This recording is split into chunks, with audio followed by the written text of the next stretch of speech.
The San Clemente Island Range Complex mission is to provide the U.S. Navy, U.S. Marine Corps, and other military services space and facilities to conduct realistic readiness training and research, development, test, and evaluation activities in a maritime environment. Hi, I'm Captain Gary Mays, Commanding Officer, Naval Base Coronado. I am responsible for 8 installations in the Southern California region, which includes San Clemente Island. The Navy is committed to supporting its mission. Naval forces must train the way they fight. San Clemente Island is vital to our readiness because it helps simulate the often harsh and challenging environments in which we operate. However, the Navy is also extremely committed to being a good steward of the natural environment. Everyone needs to understand that all military operations and training conducted on San Clemente Island must comply with federal environmental laws, which protect the island's threatened and endangered species, along with its natural and cultural resources. No operational training or recreational activity on San Clemente Island goes unnoticed. To abide by the law, all training and operations must be evaluated through the NEPA process. They must be pre-approved and conducted according to the schedule. Failure to follow the rules could result in personal fines, jail time, and impacts to training, or a complete shutdown of our training operations. By protecting San Clemente Island's natural habitat, you're protecting a vital training resource for yourself and future warfighters as well. Thanks for your attention. This video is intended to provide military and non-military personnel an overview of current natural and cultural resource conservation efforts on the island, a brief description of protected species and cultural resources, and ways to avoid negatively affecting or impacting them. When a plant or animal is federally listed, it means that it's protected under the law by the Endangered Species Act. Currently, there are 4 federally listed wildlife species, 2 federally listed marine species, and 6 federally listed plant species on San Clemente Island. Federally listed animal species include San Clemente loggerhead shrike, San Clemente sage sparrow, western snowy plover, black and white abalone, and the island night lizard. Federally listed plant species include San Clemente Island Indian paintbrush, San Clemente Island larkspur, San Clemente Island woodland star, San Clemente Island broom, San Clemente Island bushmallow, and Santa Cruz Island rock cress. Now we'll take a closer look at these protected species on San Clemente Island and the efforts that are being made to conserve and recover these species to avoid other listings in order to support the Navy's continued operational use of the island. The San Clemente Island loggerhead shrike is one of the rarest birds in North America. It lives only on San Clemente Island.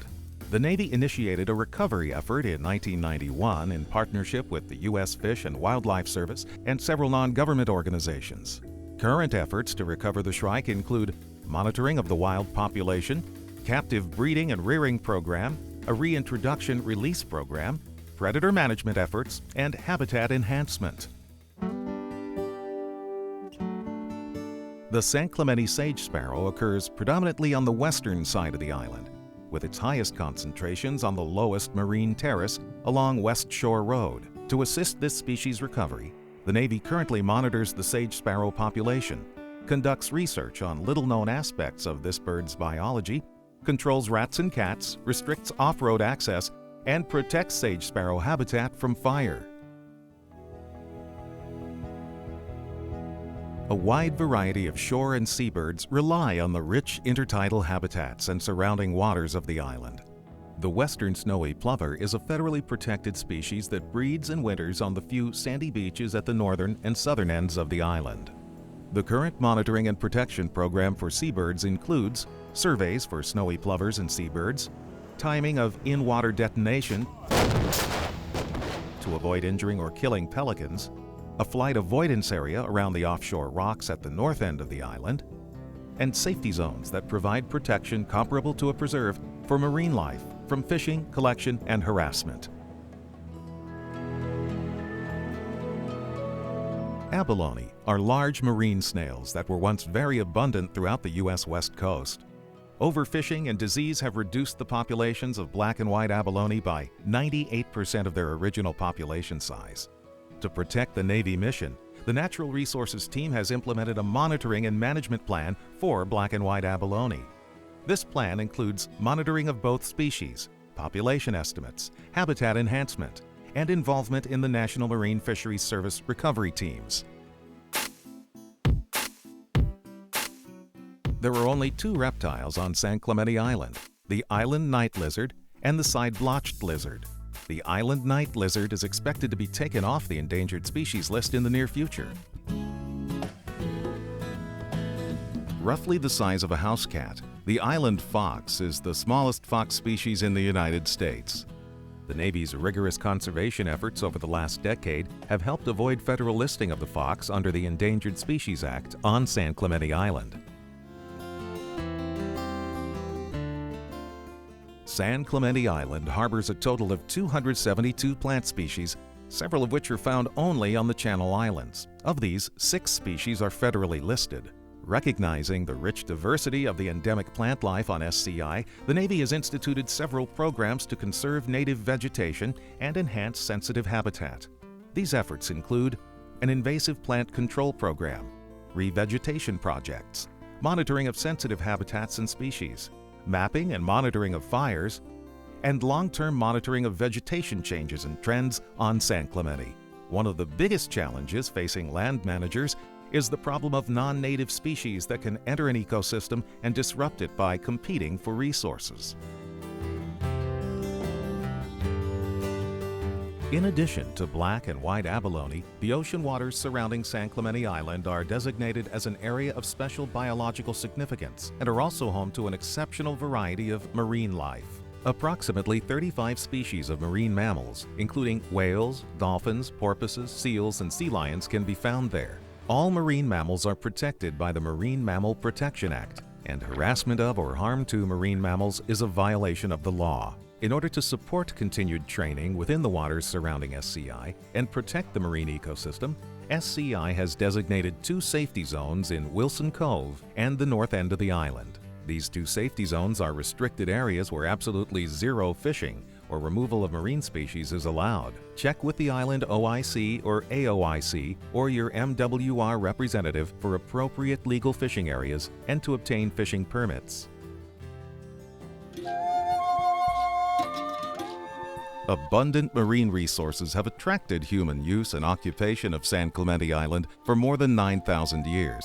The Indian peoples and their ancestors that previously occupied the island left a rich legacy contained in thousands of archaeological sites. The island's archaeology consists typically of numerous small prehistoric living areas called middens. These are encountered island-wide, with approximately 7,600 sites existing on the island. Federal laws and regulations, including the 1966 National Historic Preservation Act, define a public policy for preserving and protecting prehistoric sites. Protection of the abundance of sites on San Clemente Island, along with a programmatic agreement, allows the Navy to broadly operate the island's ranges in compliance with the National Historic Preservation Act. In order to support continued training and avoid impacts to any natural or cultural resources, the following rules must be adhered to while on SCI. All off-road vehicle use is prohibited. Only foot traffic is allowed on most operational training landscapes on archaeological sites. Unauthorized digging and collection of archaeological materials is prohibited. Prior to coming to SCI, all personnel shall check for and remove all visible plant material, dirt, or mud from tactical ground vehicles, equipment, and shoes. Drive the speed limit and slow down in accordance with any signs that warn of bird nesting near the roadway or if a fox is on or near the edge of the road. Report all wildlife roadkills or wildlife hit by vehicles to the Natural Resources Manager. Keep all sticky glue traps used for rodent control covered and inside of buildings and away from open doorways. Report any wildlife caught in traps to the Natural Resource Operations Manager. Avoid touching or picking up any wildlife, and although it's tempting, do not feed any wildlife. If you're aware of poaching, it's your responsibility to call security or report it up your chain of command. Fishing is not allowed in the restricted safety zones in Wilson Cove and at the north end of the island. Follow any established preset flight pattern that avoids shrike breeding or release areas. Timing of LCAC landing operations should be coordinated with the Natural Resources Operations Manager. Report any birds nesting on equipment or within buildings to the Natural Resources Operations Manager. Before moving any large debris, contact the Natural Resources Office. Place all trash, food waste, and training refuse in animal-proof containers and keep dumpsters closed. Do not leave water containers, such as buckets or drums, uncovered. Never leave toxics, such as antifreeze and oil, unsealed. Do not leave out items which can cause entanglement of wildlife, such as wire mesh, fishing line, or netting. Smoking is not allowed in the field. Report all fires to FedFire or call 9911. Adhere to the guidance provided in the Range User's Manual, or RUM. While on San Clemente Island, it is everyone's responsibility to follow the rules that are outlined in this training DVD. In addition, if you violate the Endangered Species Act or the National Historic Preservation Act, you are not only breaking the law, you are encumbering the military mission and putting future training opportunities at risk. On San Clemente Island, we take pride in our success at balancing training requirements with our responsibility to preserve the island's natural and cultural resources. Thank you for your help in this effort. We hope you enjoy your experience on the island.